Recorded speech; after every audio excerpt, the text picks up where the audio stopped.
তারপরে থাকে না ভাই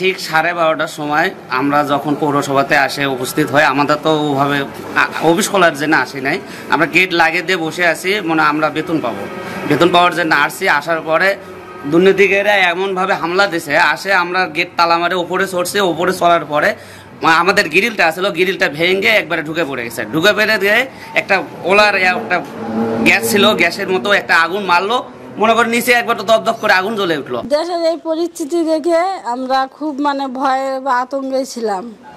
তো তখন আমরা এই ভাব দেখে কালকে হঠাৎ আমরা কোনো প্রস্তুতি নেইনি, আমরা তালা দুলে বাইরে গেছি, লোকজন আসা ভাঙ্গাচুরা করছে। আমার ঘরের যা জিনিস, 8টা রুমে যা যা ছিল, সোনা গয়না জিনিস বা টাকা পয়সা, আমার বারান্দায় 4টে বেসিন, ঘরে বাথরুমে ফ্রিজ টিভি যা ছিল সব কিছু ভাঙ্গাচুরি করছে, কিছু লুট করে নিয়ে গেছে, কিছু আগুন লাগে দিছে বা অনেক অন্যায় অত্যাচার করেছে। এখানকার নাইট গার্ড আপনার হঠাৎ করে মনে করেন যে 10:30টার সময় মনে করেন যে আনুমানিক মনে করেন যে কমপক্ষে 40 জন আপ হবে।